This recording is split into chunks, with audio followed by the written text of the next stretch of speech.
Hello friends, नमस्ते। मेरा नाम डॉक्टर देवेशीष चंद्र है। मैं एक joint replacement as well as joint preservation surgeon हूँ।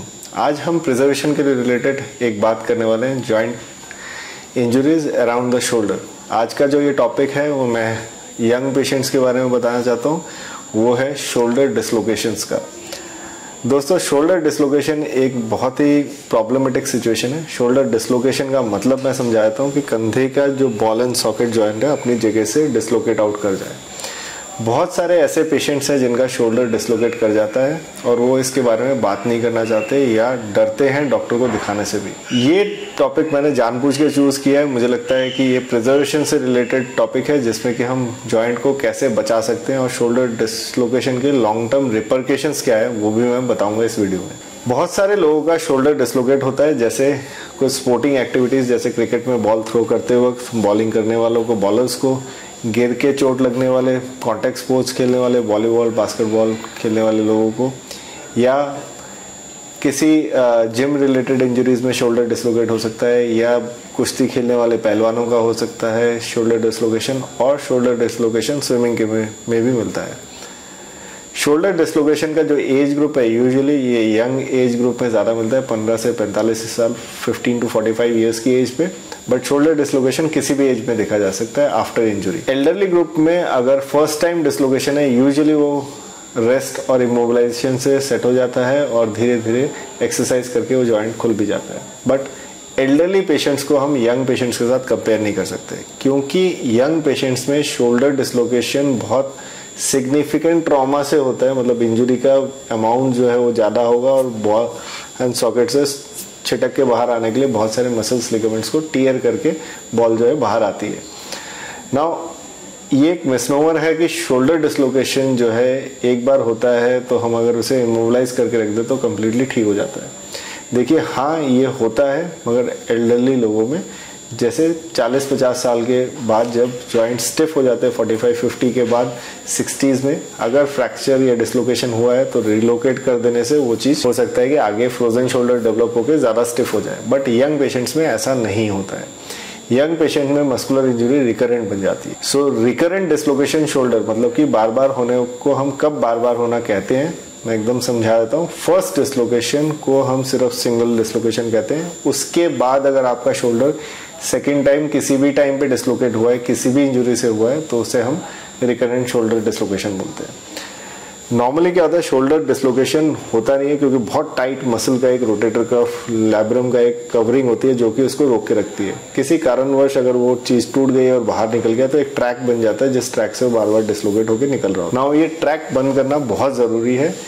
आप ये समझिए कि आपके गाड़ी का एक टायर है जो कि बार बार बाहर निकलता है और अंदर आ जाता है, बाहर निकलता है और अंदर आ जाता है, मगर हिलता रहता है। अगर ऐसा चलता रहेगा तो वो टायर जल्दी घिस जाएगा और वो टायर हो सकता है टूट भी जाए। सो ऐसा ही शोल्डर डिसलोकेशंस के पेशेंट में होता है कि वो मल्टीपल डिसलोकेशंस, मतलब मैं आपको बताना चाहूँगा कि टियर 1 गुड़गांव, दिल्ली जैसे जगह पे भी लोग कम से कम 20 से 25 डिसलोकेशंस ओवर लास्ट 10-15 साल से कंटिन्यूस झेल रहे होते हैं। जब भी वो एक्टिविटी करते हैं शोल्डर डिसलोकेशन हो जाता है, वो डिसलोकेशन को हॉस्पिटल जाकर रिड्यूस करा लेते हैं। कुछ तो पेशेंट ऐसे भी हैं जो खुद ही सीख जाते हैं कैसे उसको रिलोकेट करना है, वापस डालना है, और उसी से अपना काम चला रहे होते हैं। ऐसा करना प्रॉब्लमेटिक इसलिए है क्योंकि शोल्डर जॉइंट अगर घिस गया तो हमें उसे रिप्लेस करने की ज़रूरत पड़ती है आफ्टर ए सर्टेन एज, जो कि बहुत ज़्यादा प्रॉब्लमेटिक होने वाली है। तो प्रिजर्वेशन, अगर हम उसको रिप्लेसमेंट से प्रिजर्व करना चाहते हैं, आगे शोल्डर आर्थराइटिस को बचाना चाहते हैं, तो शोल्डर जॉइंट को फिक्स किया जा सकता है और ये एक छोटे से सिंपल से की होल सर्जरी से किया जा सकता है। अगर आपका ये सेकेंड डिसलोकेशन है, फर्स्ट डिसलोकेशन के बाद मैंने इसको प्लास्टर लगा के या किसी तरह से इमोबिलाइज करके रखा है और उसके बाद 6 महीना, साल भर या 2-3 साल में दोबारा डिसलोकेट हो जाता है, तो आप इसको इमीडिएटली फिक्स करा लें। क्योंकि जब हम छोटे से डिसलोकेशन, फर्स्ट डिसलोकेशन या सेकंड या थर्ड डिसलोकेशन पे अगर हम उसको रिपेयर करते हैं तो छोटी सर्जरी से हो जाता है। जितना लंबा डिसलोकेशंस होते हैं, जितने दूर के डिसलोकेशन होते हैं, उतने चांसेस ऑफ सर्जिकल एडिशंस, मतलब हम सर्जरी में बहुत सारी चीज़ें ऐड करते रहते हैं। बट फॉर्चुनेट बात यह है, किसी भी एज में अगर हम इस पेशेंट को देखते हैं कितने भी डिसलोकेशंस के बाद, तो अगेन इट इज़ ऑलमोस्ट 90% की होल सर्जरी से ही ठीक हो जाने वाला है। की होल सर्जरीज का फ़ायदा ये है कि सेम डे पे आप घर वापस जा सकते हो, मतलब आपने सुबह सर्जरी कराई और शाम को घर जा सकते हो। मगर फिजियोथेरेपी एक्सरसाइजेस अगले 2-3 महीने 4 महीने आपको करने की ज़रूरत है। अगर आप चाहते हो रिटर्न टू स्पोर्टिंग एक्टिविटी, सारी एक्टिविटीज़ कर सकते हो, इवन थ्रोइंग, जॉगिंग, कुश्ती खेलना, सारे काम कर सकते हो, स्विमिंग भी कर सकते हो, अगर आपने उसको रिपेयर टाइमली करा लिया, सही से रिपेयर हो गया।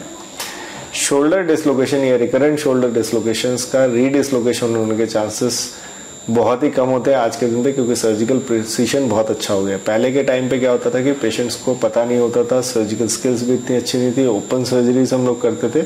जब से दूरबीन की सर्जरी या आर्थ्रोस्कोपिक सर्जरीज आई हैं, मुझे लगता है कि इनके रेट्स भी, रिकरेंट शोल्डर डिसलोकेशन के रेट्स भी कम हो गए। शोल्डर डिसलोकेशन के पेशेंट्स में रिपीट सर्जरी के बाद रिपीट डिसलोकेशन उन्हीं क्या हो सकता है, जैसे अगर वो किसी एपिलेप्टिक पेशेंट में हुए जिनके एपिलेप्सी कंट्रोल ना हो, मतलब कि एपिलेप्सी का पेशेंट हो जिसका मिर्गी के दौरे पड़ने के कारण उनका शोल्डर डिसलोकेशन हो गया था और उनका जो मेन बीमारी है वो कंट्रोल में नहीं आई हो, तो उन केसेस में रिपीट इंजरी हो सकती है। वही ऐसे केसेस है जिनमें हम सर्जरी मना करते हैं, कहते हैं पहले आप उसको अपने सीजर्स को या अपने एपिलेप्सी को कंट्रोल करो अगले 2-3 साल तक, उसके बाद ही हम सर्जरी करते हैं। But rest of the patients, मुझे लगता है डरने का कोई मतलब ही नहीं है। आप सर्जरी कराएं, रिटर्न टू स्पोर्टिंग एक्टिविटी करें, सारी चीज़ें कर सकते हैं और ये जॉइंट को लॉन्ग टर्म में प्रिजर्व करेगा, आपके आर्थराइटिस को होने से, शोल्डर के आर्थराइटिस को होने से बचाएगा। अगर आपको रिकरेंट शोल्डर डिसलोकेशन हो रहा है और आप ये वीडियो देख रहे हैं और आपको लगता है कि आपको इससे रिलेटेड कोई सवाल या डर है, तो डेफिनेटली मुझे पूछे। नीचे दिए गए नंबर पर अपने सारे डिटेल्स भेजें। एक्सरेज, MRIs अगर आपने कराई है तो भेजें। ये कम्प्लीटली सक्सेसफुल सर्जरी है, इसमें कोई फेलियर का कोई कारण नहीं है और किसी भी कारण से आपको डरने की ज़रूरत नहीं है। ठीक है, अगर आपका कोई सवाल है तो नीचे दिए गए नंबर पर पूछे, मैं आपके सवालों के आंसर दूंगा। अगर आपको लगता है कि आके मुझे मिलना चाहिए तो definitely you can come and meet me, and this is a complete successful surgery, nothing to worry, and it is a keyhole surgery, day care surgery, मतलब कि करा के घर जा सकते हैं। ठीक है, सो दोस्तों, अगर इससे रिलेटेड कोई भी क्वेरी है, do send us, and if you like this video do like and share, और ऐसे लोगों को भी ज़रूर शेयर करें जो इसी प्रॉब्लम से झेल रहे हैं और ट्रीटमेंट नहीं करा रहे हैं। बहुत सारे सक्सेसफुल पेशेंट्स की टेस्टिमोनी वीडियो मैं पोस्ट करता हूँ, देखें उन्हें और आगे अपने शोल्डर को ठीक रखें। Thanks for watching this video.